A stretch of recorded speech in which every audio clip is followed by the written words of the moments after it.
आज हम डिस्कस करेंगे rise of British power in Bengal, जो हमने कल भी डिस्कस किया था लेकिन आज दोबारा करेंगे क्योंकि टॉपिक आगे उससे रिलेटेड है। इससे पहले हमने कार्नेटिक वार पढ़े थे। 3 कार्नेटिक वार हुए थे फ्रांस और ब्रिटिश के बीच में। किनको लेकर के?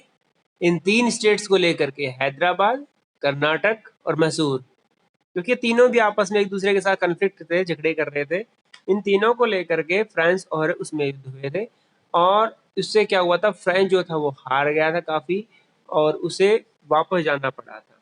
अब बंगाल के साथ ब्रिटिश की क्या पॉलिसी थी और कहाँ तक वो सक्सेस हुए और उसका रिजल्ट क्या निकला। Bengal was formerly a part of Mughal empire. Bengal वैसे तो क्या था, मुगल एम्पायर का एक पार्ट था, but later Nawab of Bengal had practically become independent. लेकिन उसके बाद में जैसे मुगल एम्पायर जो था, कौन सा था, औरंगजेब के मरने के बाद में बंगाल के जो नवाब थे उन्होंने क्या किया, अपने आप को इंडिपेंडेंट घोषित कर दिया।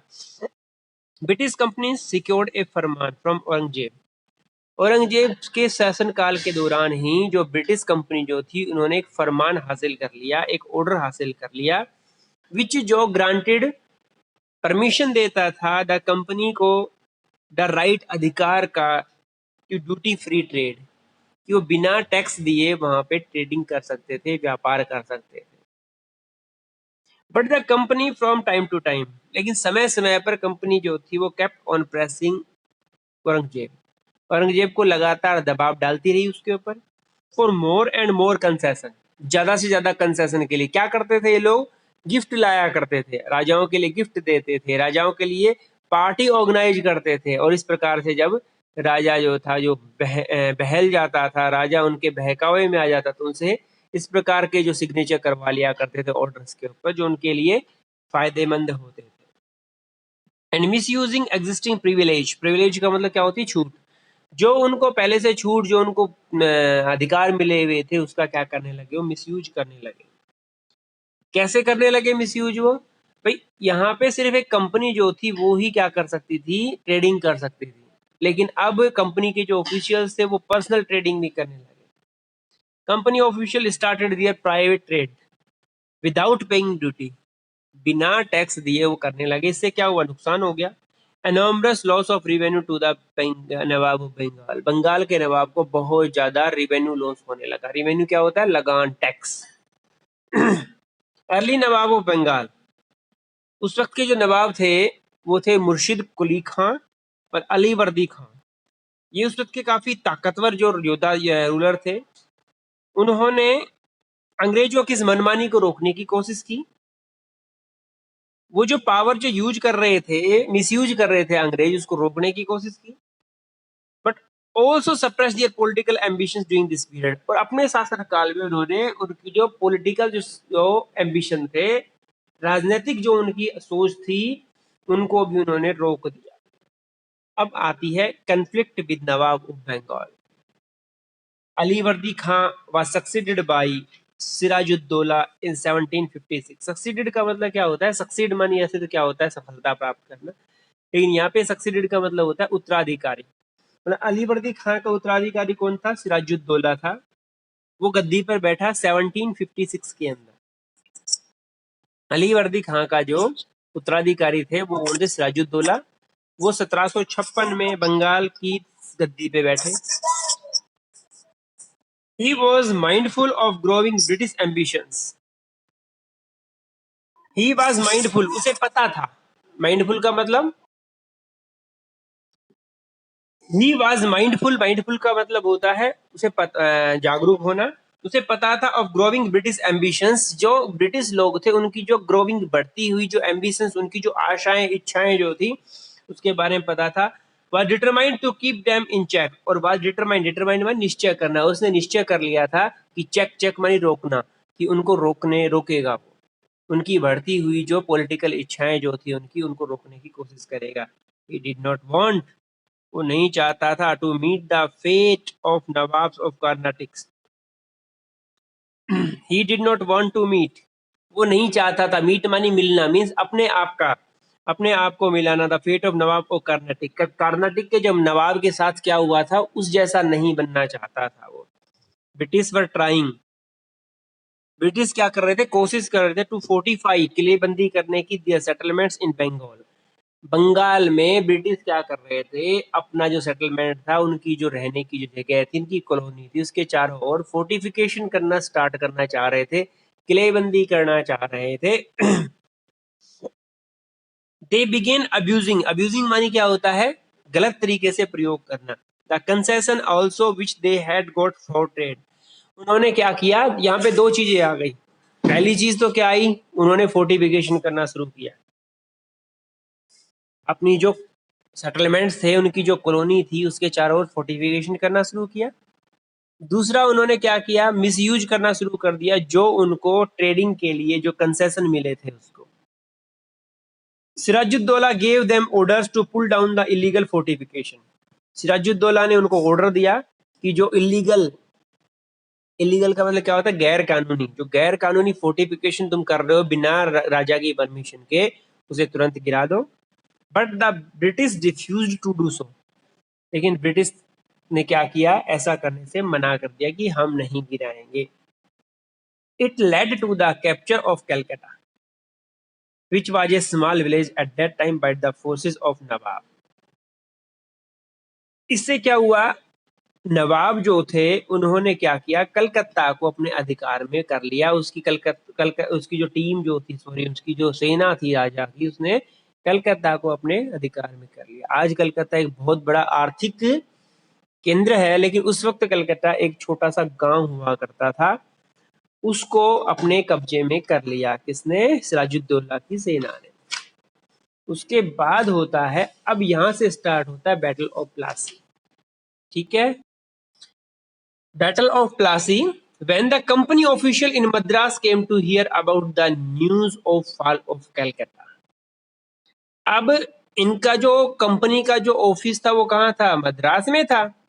मद्रास में जब कंपनी के ऑफिस में ये खबर पहुंची कि ऐसे ऐसे कैलकाटा को कैप्चर कर लिया नवाब ने, नवाब ओ बंगाल सिराजुद्दौला ने, तो क्या किया, they sent a large naval fleet, fleet मानी क्या होता है, बेड़ा, group of navy, navy soldiers जो होते हैं उनके ग्रुप को क्या कहते हैं, फ्लीट कहते हैं।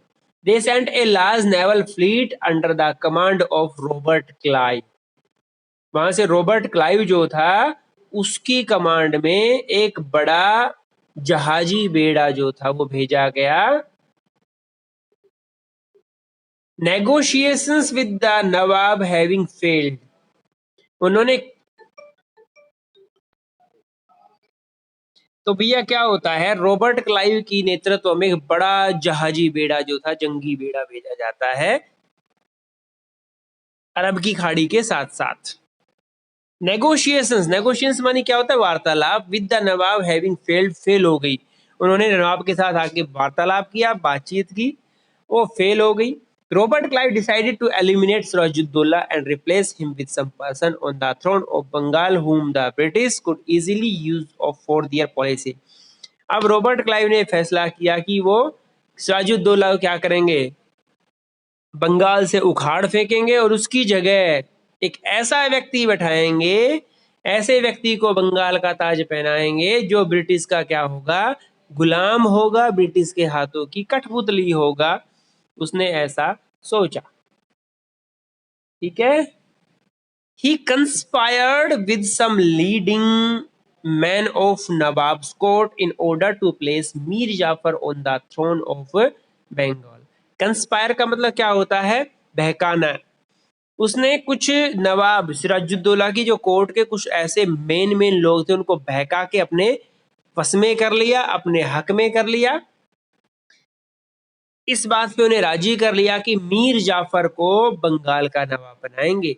Apart from Mir Jafar and Rai Durlabh, the two general of nawab, नवाब के दो जनरल थे अधिकारी, मीर जाफर और राय दुर्लभ, इनके अलावा मानिक चंद ऑफिस इंचार्ज ऑफ कलकत्ता था वो, अमी चंद एक रिच मर्चेंट था, and Jagat Seth the biggest banker of Bengal, Bengal का बहुत बड़ा बैंकर, ऋणदाता, were also a part of इस कंस्पायरेसी।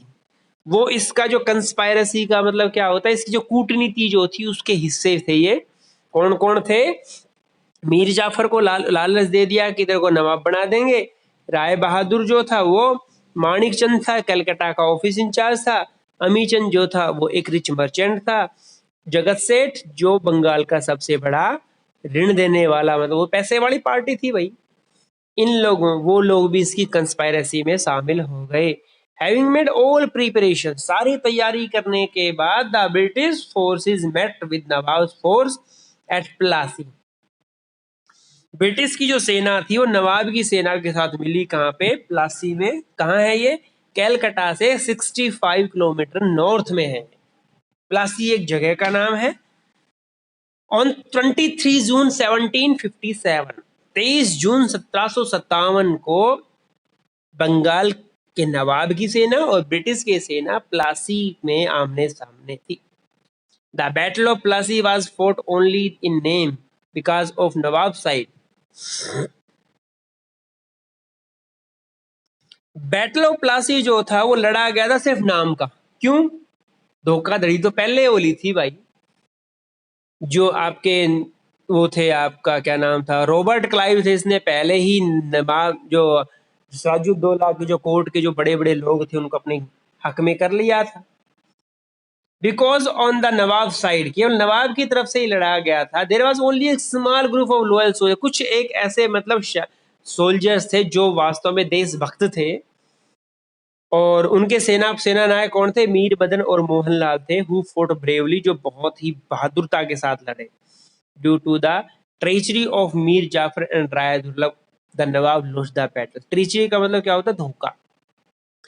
धोखे के कारण मीर जाफर ने धोखा दिया, राय दुर्लभ ने धोखा दिया। इसकी वजह से क्या हुआ? नवराजा जो थे वो युद्ध हार गए। सिराजुद्दौला फ्लैड, सिराजुद्दौला जो थे वो बच करके भागे, बट वाज कैप्चर्ड, लेकिन पकड़ लिए गए, एंड किल्ड, और उन्हें मार दिया गया।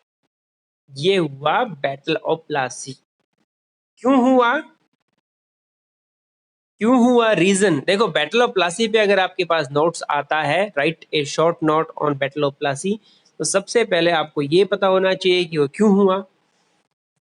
क्यों हुआ था? उसके दो रीजन थे। पहला, अंग्रेज जो थे वो बंगाल में फोर्टिफिकेशन कर रहे थे अपने सेटलमेंट के अगेंस्ट, और राजा ने क्या, नवाब ने उनको रोकने के लिए किया तो उन्होंने रिफ्यूज कर दिया। दूसरा, वो मिसयूज कर रहे थे, जो उन्हें प्रिविलेज, जो उनको कंसेशंस मिले थे ट्रेडिंग में, उसका मिसयूज कर रहे थे। वो पर्सनल ट्रेडिंग कर रहे थे, अपनी ताकत बढ़ा रहे थे। ये तो था रीजन। किन किन के बीच में हुआ? ब्रिटिश का सेनापति कौन था? Robert Clive. और बंगाल के नवाब, उस वक्त के बंगाल के नवाब कौन थे? सिराजुद्दौला थे। कब हुआ? 23 जून 1757 को हुआ। कहाँ हुआ? प्लासी में हुआ, 65 किलोमीटर नॉर्थ ऑफ कलकत्ता। ठीक है, इसका रिजल्ट क्या निकला? अब बात आती है रिजल्ट की। द बैटल ऑफ प्लासी, ये आप ये कह सकते हैं, it is was the most important turning point, the most turning point in the political carrier of British east India company. आप ये कह सकते हैं। The battle of Plassey is one of the most important battle of Indian history. पहला युद्ध था। अब से पहले जो ब्रिटिश ईस्ट इंडिया कंपनी थी वो एक तरीके से ट्रेडिंग का काम कर रही थी। इस युद्ध से वो ओपनली आ गए कि अब हम, हमारी मंशा यहाँ पे युद्ध करने की है, यहाँ पे युद्ध करके यहाँ पे अपना राज्य हासिल करने की है, ना कि अब ट्रेडिंग करने की। It became famous as it was the first major victory of company in India. ये पहली बड़ी विक्ट्री थी कंपनी की भारत में। अब यहाँ पे जो बंगाल जो था वो वेस्ट बंगाल, आज जो वेस्ट बंगाल है वो ही नहीं था। बंगाल के अंदर वेस्ट बंगाल, बांग्लादेश, झारखंड, उड़ीसा, बिहार, ये सारा इलाका जो था ये शामिल था इसमें। जमीन बहुत सबसे अच्छी थी वहां पे। क्या कहते हैं उसे, जो मिनरल्स वगैरह जो थे वो बहुत ज्यादा है वहां पे। आज भी कोल वगैरह बहुत ज्यादा है। कपास वहां पे, जो आपको सुंदरबन डेल्टा काली मिट्टी है, वहां पे कपास बहुत ज्यादा होती है। तो वो सबसे टॉप क्लास का एरिया था इंडिया का, वो उनके कब्जे में आ गया। It became famous as it was the first major victory of the company in India. It paved the way. इसने रास्ता बना दिया, नींव रख दी for the British conquest of the whole of India. अंग्रेजों की पूरे भारत को जीतने की जो नींव थी वो रख दी। ग्रेजुअली, धीरे धीरे, ड्यूरिंग द नेक्स्ट 100 ईयर्स, अगले 100 सालों में उन्होंने पूरे भारत को अपने कब्जे में कर लिया। It boosted the British Prestige. Prestige मानी क्या होता है? सम्मान। उन्होंने क्या किया? इस जीत ने अंग्रेजों के सम्मान को बढ़ा दिया। The vast resource of Bengal were now in at the disposal of British. अब ब्रिटिश के हाथों में था बंगाल का पूरा रिसोर्स, चाहे वो जंगल का रिसोर्स हो, चाहे वो मिनरल्स का रिसोर्स हो, चाहे वो कोल का हो, चाहे वो एग्रीकल्चर का हो, चाहे वो लेबर का हो, चाहे वो वाटर रिसोर्स हो, सब उनके हाथ में था। which was a decisive factor in their fight against French in the South। और ये बहुत बड़ा फैक्टर बन के आया साउथ में फ्रेंच के साथ युद्ध करने में। अब फ्रेंच जो थे उनसे हार रहे थे। Mir Jafar was proclaimed the Nawab of Bengal. अब यहाँ पे कुछ इसके जो रिजल्ट है वो मैं कल डिस्कस करूंगा आपसे मैं।